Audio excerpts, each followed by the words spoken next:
Well, earlier this week, at the start of the 2019 legislative session, Florida Governor Ron DeSantis gave his first State of the State address since being sworn in January. The governor touted the accomplishments of his administration thus far, including suspending Broward Sheriff Scott Israel and requesting the resignations of every member of the Florida Water Management District.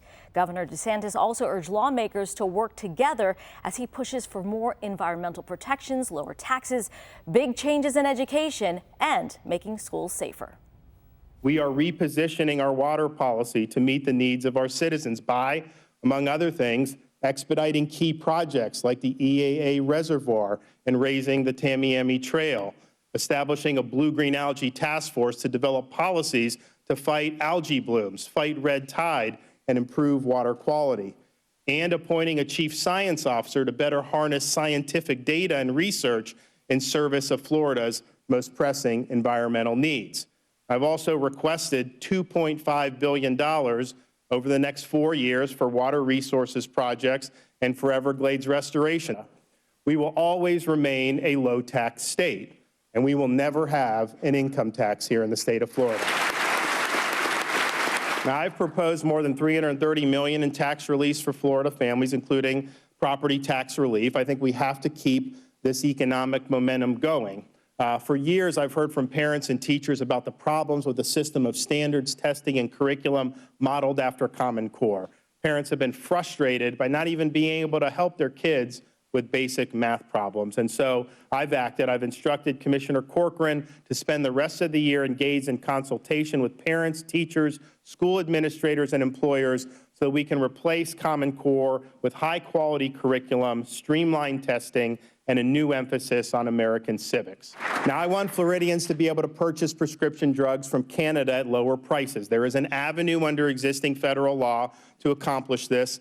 The President and I have had discussions. He is supportive of this effort and has asked me to plow ahead, which will require navigating an institutionally hostile bureaucracy, as we all know. But I think it's worth the effort because this could save money for individuals, could reduce costs for our businesses, and it can relieve pressure on our state budget. Now, last year at this time, the state was still reeling from the massacre at Marjory Stoneman Douglas High School. Now, out of that tragedy grew the MSD Commission, which earlier this year outlined a series of recommendations to improve security at Florida schools. I support the recommendations, and I ask that you enact them into law. And joining me now to share more on the big issues facing lawmakers this session is Foreman, chair of the Department of History and Political Science at Barry University, and Kathryn DePalo, university instructor in the Department of Politics and International Relations at Florida International University. Well, from guns to marijuana to suspended Sheriff Scott Israel, a lot of controversial topics. But what I found interesting is that the governor in his State of the State address started with the environment and water quality. Surprising to you? Well, it's not surprising if we see that that's one of the big issues for Florida perennially. And Governor DeSantis during the campaign talked about water. I think all of the candidates did, and that we wanted to keep the coastlines clean and we wanted to keep the tourists coming to Florida. DeSantis didn't take money from the big sugar industry during the campaign, and that was an asset for him that I think gives him a larger voice here. But, you know, a lot of that didn't sound like your typical conservative Republican. There's some progressive ideas to use government to accomplish goals, and that might run into some conflict with Republicans in the legislature. Yeah, some of the things, we heard him talk about was, appointing a chief science officer, establishing a task force, to look at this whole, the whole issue of these algae blooms, red tide. Would you say, at least on this topic, even folks who are not Republicans, would like to see more done and would support him on some of these issues? I believe so. I think Democrats have a lot to like in the environmental policy of Governor DeSantis. And I think part of this is actually a generational issue. And I think as a Gen Xer, he is just very much pro-environment, and I think is going to use all of his resources toward that. And in Florida, this is an extremely important issue to all voters. Now, he's talking about increasing spending on this issue by $1 billion. Do you think we'll see something bold out of this legislature on this whole issue of water quality? Well, the governor asked for more spending in several areas. He said that was the longest speech he'll ever give the state. It's probably the biggest budget increase he'll ever propose. Coming in this year, it's $3 billion more than the previous budget is being proposed. More money for water quality, more money for education, more money for health care. The issue is, how is that money going to be used? And also about $2 to $3 billion for Hurricane Michael relief efforts in the Panhandle that are going to be folded in there. So I think when Governor Christ, way back a decade ago, asked for more money for water, he didn't get it from the legislature, and people realized that ultimately we needed to force accountability, and we got an amendment in 2014 to say some of the spending should be there. So the governor's making a big ask. He probably won't get all of it, but he's trying to push us in that direction. Do you think he'll get a lot of support? I mean, fair to say, especially on the West Coast, I mean, we all remember seeing the images, whether you saw them in person or not, the fish on the beaches, and I mean, businesses, it was very painful to a lot of businesses out there. Right, absolutely. And I think the Southwest Florida coast, which is heavily Republican, was something that Governor DeSantis had to address, because this is really his core constituency as well, and it wasn't something that he could ignore. So let's talk, you mentioned it, the budget, largest ever. I know DeSantis talked about major tax break for Florida families. Were you surprised by the size of this budget? I was, in part because Ron DeSantis claims to be a conservative, a small government conservative, so we wouldn't expect some of these things in there. But also, coming in as governor, this is his chance to put a stamp on the state and lead with some big projects that are important to him.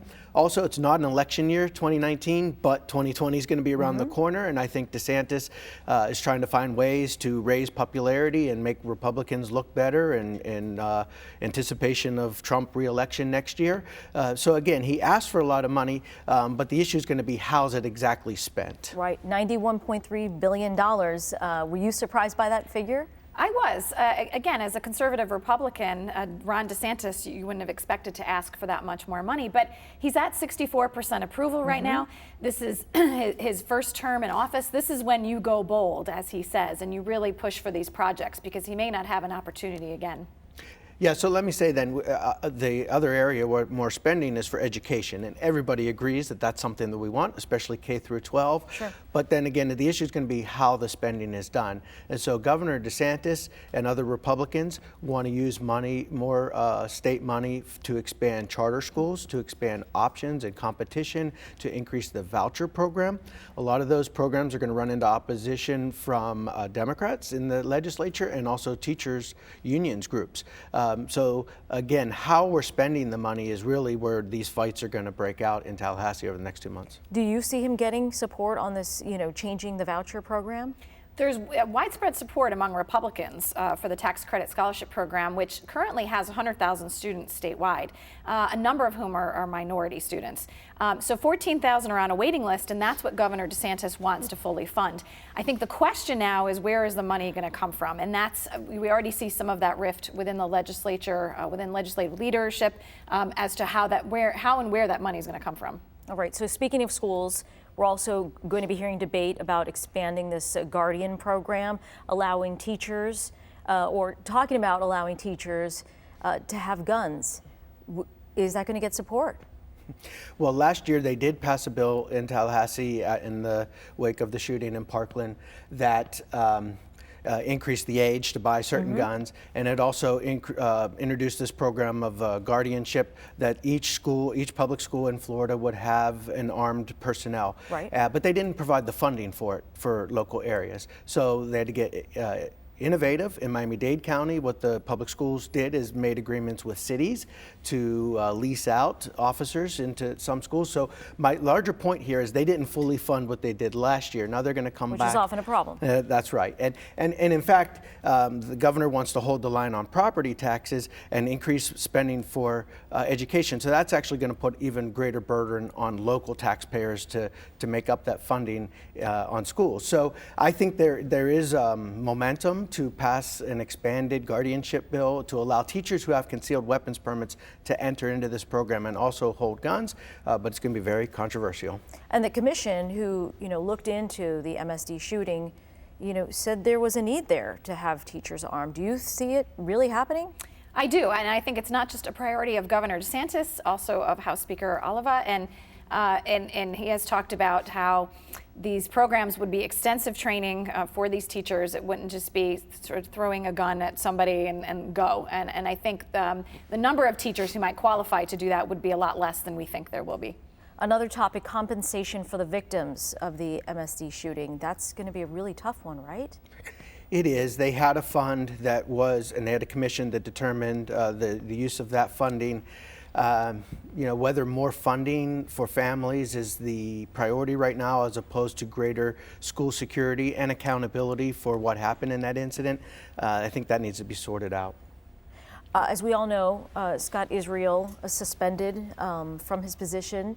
Of course, that can be overturned, I believe, by the Senate. Is that correct? And is that likely? Well, the Senate now is going to take up the appeal that the Sheriff Israel is seeking, and he's seeking a return to his former job. I don't see the Senate, controlled by Republicans, doing that, although a lot of them are keeping an open mind, as they have said publicly. But now Sheriff Israel is also forcing a lawsuit in the courts to try to get his job back. So it's not over, I think, even when the Senate speaks. Okay.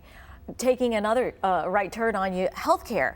And I was sort of surprised to hear this, him mention drugs coming from Canada, lowering prescription costs. Was that surprising to you? It was a bit surprising. Again, DeSantis isn't sounding like a typical Republican, and he's getting high popularity right now for some of the things he did before coming into office. I'm sure that's really going to change over the next few weeks as we get into these more partisan fights. But that's something I think they took the cue from the federal government on, and Trump talked about the same thing, allowing for more options for reducing the cost of prescription drugs. So if you were to say what two topics we'll be hearing most about during this session, what would you say they are going to be? Well, I think the environment and education. With the healthcare, I think in third. I think those three topics will be what the legislature takes up most of their time with. Yeah, because the healthcare is actually now almost a half of the entire budget, which is amazing because we never expanded Medicaid coverage in this state, but about 47% of the state budget goes to health programs, and so the Speaker of the House wants to raise competition to try to drive down costs to make that money go further. Well, we would love to have you back and let us know what happened, and we'll dig into it a little bit more. Thank you both for joining us today. We appreciate it. We hope to have you back soon. Thank you. Thank you. So what's your take on the issues legislators will tackle this session? We want to hear from you. You can reach us on our Facebook or Twitter pages at YourSouthFL. While you're there, you can catch up on previous segments and stay up to date on the latest news and community events happening across South Florida.